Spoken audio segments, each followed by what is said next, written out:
Gadgets 360 Hindi में आप सबका स्वागत है। मेरा नाम है प्रणय और आप देख रहे हैं टेक आपकी जुबान में। हर शनिवार हम एक नया वीडियो बनाते हैं आपके लिए। जो टॉपिक होता है वो हम YouTube पे कम्युनिटी पोस्ट में पहले ही डाल देते हैं हर हफ्ते के लिए, और आप उस पर अपने सारे सवाल पूछ सकते हैं। इस शो में मैं कोशिश करूंगा कि आपके सारे सवालों के जवाब मिल जाए, क्योंकि क्या होता है ना, आपके इतने सारे कमेंट्स आते हैं हमारे वीडियोस पे। सारे कमेंट्स मैं पढ़ता तो हूँ, लेकिन रिप्लाई करने का समय नहीं मिलता है। इसलिए मैंने सोचा ये वाले शो में चलो आपके सारे सवालों के जवाब तो दे दूँ। तो आपके जो भी सवाल है पूछ लीजिए, अगर थोड़ा ऑफ टॉपिक भी रहा तो भी मैं जवाब देने का कोशिश कर दूंगा। लेकिन जितना हो सके जो हर हफ्ते का हम टॉपिक चुनते हैं उस पर ही सवाल रखिए, उससे ज़्यादा अच्छा रहेगा। तो अगर ये वीडियो आपको पसंद आता है ज़रूर लाइक कीजिए, ताकि हम और बना सके इस तरह के वीडियो। ये थोड़ा सा लंबा वीडियो होता है, मुझे ज़्यादा रिसर्च करनी पड़ती है, ज़्यादा समय लगता है इसमें। इसी के कारण आपका प्रोत्साहन बहुत ज़रूरी है इस शो को कायम रखने के लिए। तो प्लीज़ ज़रा लाइक कर देना अगर पसंद आया ये वीडियो। और अगर और आपको कुछ कहना है कमेंट ज़रूर कीजिए, मैं सारे कमेंट्स पढ़ता हूँ। अगर कुछ इंटरेस्टिंग भी लगा तो मैं अगले हफ्ते के शो में ज़रूर उसका जवाब दूंगा। तो चलिए अब शुरू करते हैं आज का टॉपिक, जिसका नाम है टिकटॉक। काफ़ी सेंसिटिव इशू है ये, इसीलिए मैं शुरू में एक चीज़ कह देता हूँ। बाकी चैनल्स पर मैंने देखा है कि कमेंटर वगैरह कुछ ज़्यादा ही जज्बाती हो जाते हैं इसमें, और बहुत ही गुस्से से कुछ भी कमेंट लिखते हैं। ज़्यादातर लोग आप में से काफ़ी सेंसिबल और हेल्पफुल टाइप के कमेंट्स लिख रहे हैं इस इशू पर भी। ये देखकर मुझे बहुत खुशी हुई, हमारी ऑडियंस काफ़ी अच्छी है, ऐसा देखकर बहुत अच्छा लगता है। तो ये जो इशू है बहुत ही ऐसे लगता है कि काफ़ी लोग बहुत गुस्सा हो जाते हैं इस ऐप का नाम सुनते ही, स्पेशली यूट्यूब पर। अभी इसके क्या कारण है उसमें से हमको नहीं जाना है। अभी मेन इशू अपना है कि ये ऐप बैन हो चुका है भारत में, और इसमें आप ना कंटेंट एक्सेस कर सकते हैं ना अभी ऐप डाउनलोड कर सकते हैं। आपके फ़ोन पे ऑलरेडी ऐप है, ठीक है, खुल तो जाएगा, लेकिन उसमें कुछ कंटेंट आपको दिखेगा नहीं। शायद एक वीडियो दिखे उसके बाद बोल देगा कि ये भारत में ब्लॉक हो चुका है।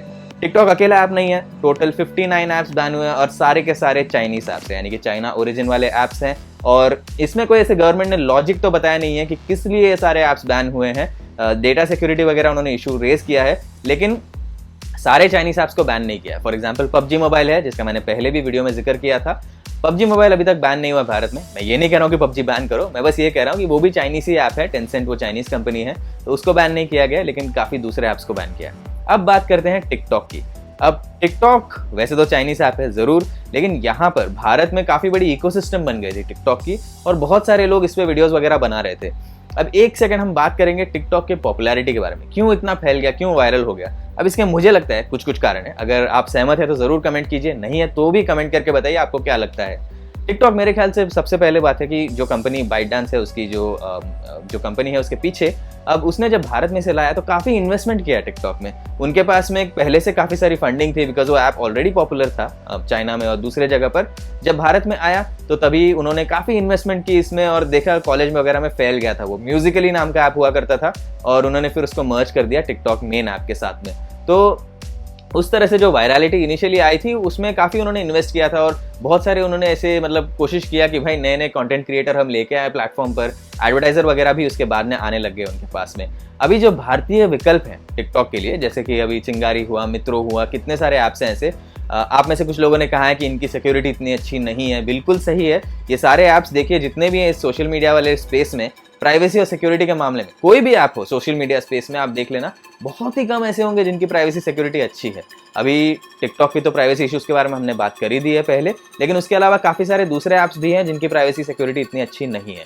तो जो विकल्प हैं टिकटॉक के, जैसे इंडियन वाले अभी चिंगारी हो गया, मित्रों हो गया, अब ये सारे ऐप्स जो है वो उतने पॉपुलर नहीं है अभी तक। सोशल मीडिया ऐप्स की कैटेगरी में ये होता है कि जब तक आप कुछ ज़्यादा ही पॉपुलर ना हो तब तक एडवर्टाइजर्स वगैरह आते नहीं हैं, और आपको वहाँ पर स्पॉन्सरशिप भी नहीं मिलेगी। तो आप में से कुछ लोग काफ़ी टैलेंटेड होंगे जो चाहते होंगे कि मैं अपना खुद का चैनल शुरू करूं यूट्यूब पे। आज की डेट में अगर आप शुरू करेंगे तो काफ़ी मुश्किल है सफल होना यहाँ पर, क्योंकि बहुत लोग आ चुके हैं, प्लेटफॉर्म काफ़ी क्राउडेड है ये, और इसमें ग्रो करना अभी थोड़ा मुश्किल है, उतना आसान नहीं है जितना टिकटॉक पर है अभी, क्योंकि ये नया प्लेटफॉर्म है, वहाँ पर बहुत सारे लोग हैं, और फिर उसकी जो एल्गोरिदम है वो थोड़ी अलग है। यहाँ पे कंटेंट वगैरह उसमें बनाने के लिए भी इतनी ज़्यादा मेहनत और उसमें प्रोडक्शन में इतनी ज़्यादा इन्वेस्टमेंट नहीं लगती है, इसीलिए टिकटॉक थोड़ा ज़्यादा अपील करता है कुछ अलग टाइप के लोगों के लिए। तो यूट्यूब पर आप देखिए, आपको अच्छा प्रोडक्शन क्वालिटी तो चाहिए होगी, यहाँ पे अच्छी आपको इन्वेस्टमेंट करनी होगी कैमरा इक्विपमेंट एडिटिंग वगैरह में, और डिटेल वीडियोस बनाने पड़ते हैं यहाँ पर, तब जाके आपको सक्सेस मिलती है। टिकटॉक में आप देख लीजिए 15 सेकंड 20 सेकंड 1 मिनट के वीडियो बना के लोग वायरल हो जाते हैं, और उसमें ऐसा नहीं कहना कि लोग मेहनत नहीं करते, लोग बहुत मेहनत करते हैं, बहुत क्रिएटिव वीडियोस बनाते हैं वहाँ पर, लेकिन वहाँ पर ओवरऑल जो टाइम होता है, प्रोडक्शन टाइम वगैरह होता है टिकटॉक के वीडियोज़ के लिए, वो काफ़ी कम होता है।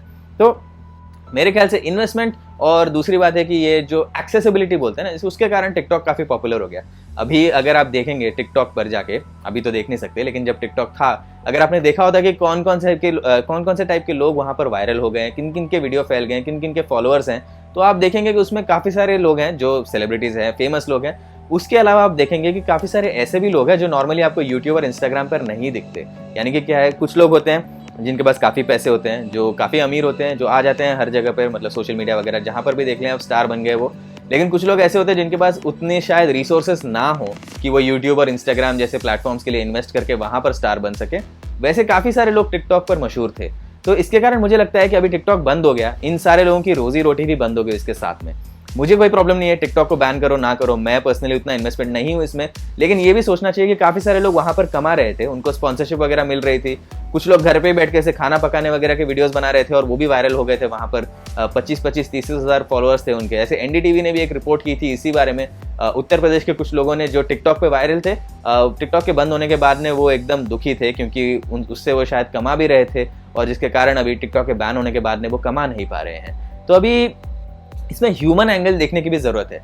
बैन कर दिया, ठीक है, सिक्योरिटी प्राइवेसी रीजंस, वो गवर्नमेंट की बात सही है। आई मीन उनके तरफ से उन्होंने रिसर्च किया है, तो मैं मानने को तैयार हूँ पूरी तरह से कि टिकटॉक का बैन ऐसे जस्टिफाइड है, ऐसे फालतू में उन्होंने बैन नहीं किया है, ये मेरा मानना है, ठीक है। लेकिन दूसरी तरफ आप देखिए, इतने सारे लोग वहाँ पर कमा रहे थे टिकटॉक प्लेटफॉर्म पर, और उनको जो स्पॉन्सरशिप वगैरह मिल रही थी उससे रोजी रोटी तो हो गई थी उनकी।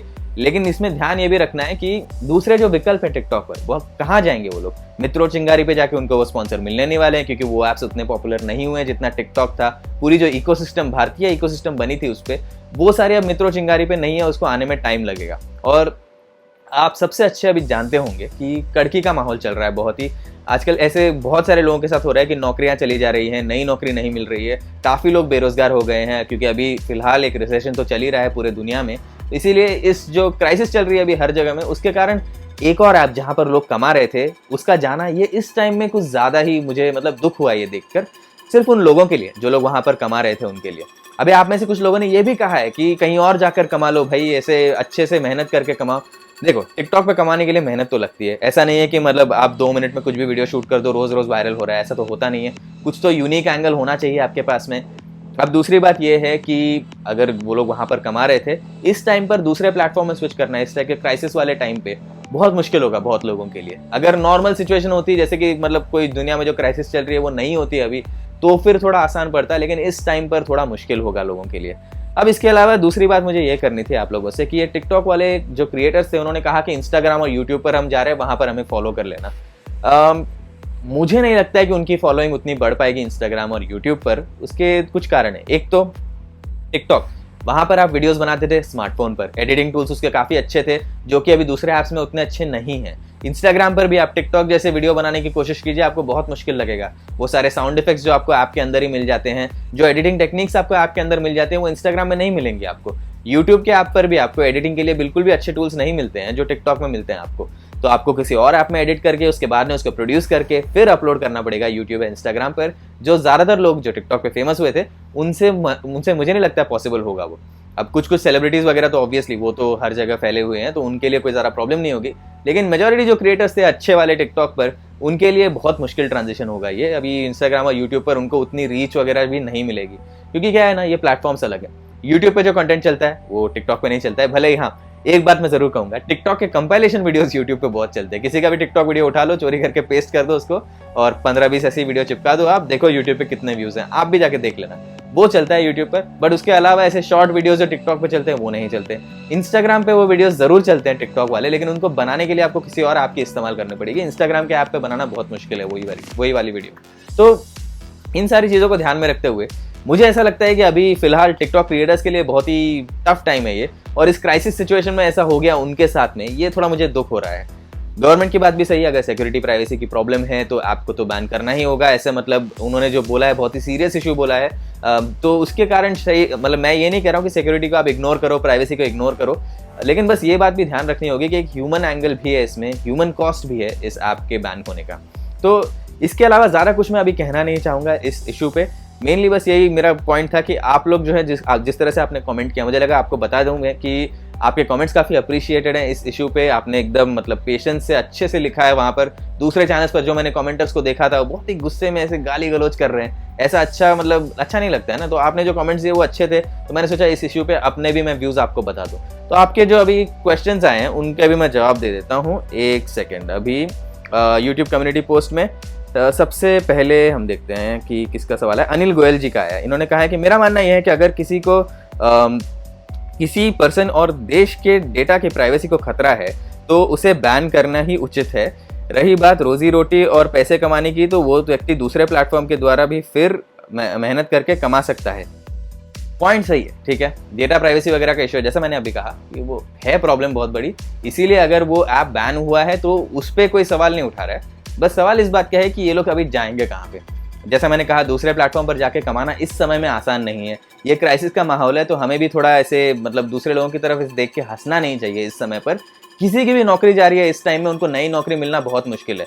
इन जनरल थोड़ा क्राइसिस का टाइम चल रहा है, इसीलिए मुझे दुख होता है इन लोगों के बारे में सोच के। बाकी आपका पॉइंट बिल्कुल सही है। चलिए अभी आगे राकेश वाघमारे का कहना है, क्या वाकई टिकटॉक जैसे 59 ऐप्स को बैन करने के बाद चीन को कोई फर्क पड़ेगा, या हम उन लोगों को कुछ अच्छा कमाई का ऑप्शन देना चाहिए जिसकी वजह से कमाई का जरिया गया है। देखिए, इनका पॉइंट काफ़ी सही है। एक तो पहला जो पॉइंट था आपका कि चीन पे कुछ फ़र्क पड़ेगा या नहीं पड़ेगा, उसके बारे में मैं कुछ नहीं कह सकता ऑनेस्टली, बिकॉज ये जो है बहुत ही कॉम्प्लेक्स इशू है। इसमें अभी मैं इतने शॉर्ट टाइम में जो आपको एक्सप्लेनेशन दे पाऊंगा वो सही नहीं होगा, इसीलिए मैं इस पर ज़्यादा कुछ कहूँगा नहीं। बट दूसरी बात जो है आपकी, जिन लोगों की रोजी रोटी गई है उनके लिए कुछ और जरिया ढूंढना ज़रूर चाहिए, ये मेरा भी मानना है। मतलब ये ऐसे आप सोचिए ना, ये सारे भारतीय लोग हैं, ये अपने ही लोग हैं, कोई बाहर के थोड़ी हैं जो ऐसे आप सोचेंगे कि नहीं उनको क्या हुआ, फ़र्क क्या पड़ता है। ये सारे अपने लोग हैं, भले ही वो टिकटॉक पर हो या वो यूट्यूब पर हो, लोग तो अपने ही हैं। तो उनकी अगर रोजी रोटी चली गई है तो उसके लिए कुछ और जरिया तो ढूंढना ही चाहिए। इस टाइम में मैं बार बार वही कह रहा हूँ, इस टाइम में इस तरह से मतलब लोग अगर कमाना बंद कर दें तो थोड़ा मुश्किल हो जाता है ना। इसीलिए मतलब आज जब वो कमा रहे थे वहां पर सब कुछ तो लीगल ही था, अब जब बैन हो गया अचानक से उनकी रोजी रोटी चली गई तो थोड़ा मतलब दुख होता है इसको देख के। अभी साहित्य राज ने कहा है कि टिकटॉक एक अननेसेसरी ऐप था, पता नहीं लोग उससे क्यों इतना इंपॉर्टेंस दे रहे हैं। अगर आप यूज़ नहीं करते हैं इस ऐप को कोई प्रॉब्लम नहीं है, मैं भी ज़्यादा यूज़ नहीं करता हूँ टिकटॉक वगैरह, मतलब मैंने बस देखा है वो ऐप उस पर क्या चलता है, बिकॉज हम तो टेक्नोलॉजी कवर करते हैं, तो इस बीट में होने के कारण हमें रिसर्च तो करनी पड़ती है, पता तो करना पड़ता है। तो जो वहाँ पर चलता है, मतलब किस टाइप का कंटेंट वहाँ पर वायरल होता है, ये सारी चीज़ें मैंने देखी ज़रूर है, और मुझे भी इतना पर्सनली फ़र्क नहीं पड़ रहा है कि टिकटॉक जा रहा है उससे। बस बात यहाँ हमारी नहीं है, बात यहाँ उन लोगों की है जिन लोगों की जो रोजी रोटी है वो चली गई है। चलिए अभी आगे बढ़ते हैं। मनीष सिंह ने कहा है कि धीरे धीरे हमें इंडियन प्रोडक्ट्स की आदत डालनी होगी। बिल्कुल सही है। सोशल मीडिया में है ना, क्या होता है कि टिकटॉक जितना जो पॉपुलैरिटी थी वो बहुत ऐप्स की नहीं है। अभी मित्रों चिंगारी है, जितने भी ऐप्स वगैरह, उसमें से कोई भी अगर कल लेट्स से कि कल वायरल हो गया तो फिर उसकी रीच बढ़ने में टाइम लगेगा, 3-4-6 महीने कम से कम, इतना टाइम तो लगेगा ही लगेगा। और उतना होने के बाद नहीं, लेट्स से 6 महीने में तो जितने फीचर्स अभी मिसिंग है ये चिंगारी मित्रों इन सब ऐप्स में, अगर 6 महीने में उन्होंने ऐड भी कर दिए तो भी मुझे नहीं लगता है कि वो एडवर्टाइजर स्पॉन्सर्स वगैरह आएंगे उतना जल्दी, थोड़ा टाइम तो लगेगा। पूरी इकोसिस्टम बनने में 1-1.5 साल का टाइम तो जाता है। इमीडिएटली इन सब लोगों को कोई रिप्लेसमेंट नहीं मिलेगा उसके लिए। गुलाम गौस जी का कहना है, सर क्या सिर्फ ऐप से ही डेटा चोरी होती है, और जो चाइनीज मोबाइल ब्रांड है क्या उससे भी डेटा चोरी हो सकती है या नहीं, प्लीज़ बताइए। एक तो सबसे पहले एक बात मैं क्लैरिफाई करना चाहूँगा कि ये इस चीज़ में ना हम किसी देश को ड्रैग ना करें तो अच्छा रहेगा। इन जनरल हम बात करते हैं इसकी, ऐप से डेटा चोरी हो सकती है, कोई भी ऐप हो, मतलब वो किसी भी देश से हो, कोई भी ऐप आपका डेटा चोरी कर सकता है। अब ये बात है कि अगर आप ट्रस्टेड डेवलपर से ऐप डाउनलोड करें तो डेटा चोरी होने का इतना रिस्क नहीं है। आजकल प्राइवेसी सिक्योरिटी में अगर आप देखें तो किसी भी कंपनी का इतना अच्छा ट्रैक रिकॉर्ड नहीं है। आप फेसबुक देख लीजिए, उस पर इतने सारे प्राइवेसी के केसेस आते ही रहते हैं। आप hindi.gadgets360.com पे फेसबुक सर्च कीजिए, आपको मिल जाएंगे इतने सारे स्टोरीज मिल जाएंगे फेसबुक के प्राइवेसी प्रॉब्लम्स के बारे में। इंस्टाग्राम, फेसबुक, व्हाट्सएप, ये सारे एक ही कंपनी के ओनरशिप में है, फेसबुक है उसका नाम। और उसके अलावा आप देख लीजिए गूगल का भी प्राइवेसी के इशू है इतने सारे। किसी भी सोशल मीडिया कंपनी का आप नाम डाल लीजिए, किसी भी ऐप का नाम डाल लीजिए, आपको कोई ना कोई प्राइवेसी इशू तो मिलेगा ही। तो इन सब के किसी का भी ट्रैक रिकॉर्ड इतना अच्छा नहीं है। अब इस पर्टिकुलर इशू में अगर गवर्नमेंट के साइड से आया तो उन्होंने डेफिनेटली कुछ इन्फॉर्मेशन तो उनको मिली होगी, जिसके कारण उन्होंने बोला होगा कि इन ऐप्स को बैन करना है, ऐसे ही थोड़ी कोई बोलता है। तो फिर उसकी एग्जैक्ट डिटेल उन्होंने दी नहीं है, तो मैं इस पर एग्जैक्ट कमेंट नहीं दे पाऊंगा इसके बारे में। जब वो डिटेल सामने आएगी उसके बाद में हम फैक्ट्स की बात करेंगे। तब तक ये तो बता दूंगा कि प्राइवेसी सिक्योरिटी की इशू ऐप्स किसी भी ऐप्स में हो सकती है। रोहित शुक्ला ने कहा है कि बात सही है, लेकिन टिकटॉक से अच्छा यूट्यूब है, यहाँ पर जिसके पास दम है वो आए और रोजी रोटी अच्छे से और इज्जत से कमाए। यूट्यूब है अच्छा प्लेटफॉर्म, इसीलिए यहाँ पे आता हूँ मैं। ऐसे कोई मतलब मुझे पर्सनली कोई एनिमिटी नहीं है, लेकिन टिकटॉक वालों से, वो लोग वहाँ कमा रहे थे और यहाँ पर दूसरे लोग कमा रहे हैं, ऐसे मतलब उनके खिलाफ ऐसे कुछ बोलना है सही नहीं होगा मेरे ख्याल से। क्यों पता है? क्योंकि सब लोग का टैलेंट अलग होता है। अब कुछ लोग हैं जो 20-25 मिनट बात कर सकते हैं, ऐसे यूट्यूब पे आके लंबे लंबे अच्छे वीडियो बना सकते हैं। कुछ लोग होते हैं जो शॉर्ट फॉर्मेट में बहुत ही बढ़िया वीडियो बनाते हैं, लेकिन उनसे लॉन्ग फॉर्मेट में नहीं होता। अब आप मुझे बोलो कि आप एक शॉर्ट फॉर्मेट में इंस्टाग्राम पे ही बोलो, चलो इंस्टाग्राम स्टोरी बना के उसको वायरल कर दो, या फिर कुछ अच्छी डिटेल इन्फॉर्मेशन दे दो 1 मिनट के अंदर, वो मुझे बहुत मुश्किल लगता है। लेकिन ये लोग सब शॉर्ट फॉर्मेट में ज़्यादा वीडियो बनाने में एक्सपर्ट है, तो उनके टैलेंट को हम ऐसे मतलब जस्ट बिकॉज वो टिकटॉक पे कर रहे थे, उनके टैलेंट को ऐसे डिस्कार्ड करना सही नहीं होगा मेरे हिसाब से। बाकी लोगों के भी कमेंट्स जो आए हैं ज़्यादातर इसी टाइप के आए हैं कि नौकरी कर लो आप, और ये क्या है, मतलब इतनी हमदर्दी क्यों दिखानी है वगैरह वगैरह। देखो भाई, मेरा तो यही कहना है कि ये सब अपने ही लोग हैं, अल्टीमेटली ये सब भारतीय लोग ही हैं जिनकी स्ट्रगल हो रही है अभी, तो इसी कारण थोड़ा बहुत मतलब हम सिंपैथी जो बोलते हैं ना, हमदर्दी दिखा दें उनकी तरफ, तो अच्छा रहेगा। तो चलिए, अभी आपके सारे सवालों का तो जवाब मैंने दे दिए। अब इस वीडियो के लिए इतना ही। देखने के लिए बहुत बहुत धन्यवाद। अगर पसंद आया तो लाइक ज़रूर करना, कमेंट करके बताना कि आपको कैसा लगा ये वीडियो, और इस वीडियो को देखने के बाद में अगर अगला आपको वीडियो देखना है तो वो भी कमेंट में मुझे ज़रूर बता देना। टेक्नोलॉजी की और जानकारी चाहते हैं तो hindi.gadgets360.com पर ज़रूर जाइए। और मुझे फिर से एक बार मैं बोल रहा हूँ आप लोगों को, कमेंट के द्वारा आप ज़रूर बताइए कि आपको कैसा लगा ये सीरीज़ के बारे में, आपका क्या ख्याल है। आप ज़्यादा मोबाइल फ़ोन का कंटेंट चाहते हैं, ऐप्स का कंटेंट चाहते हैं, वीडियो लंबा हो रहा है, छोटा हो रहा है, सारी चीज़ें ज़रूर बता दीजिए।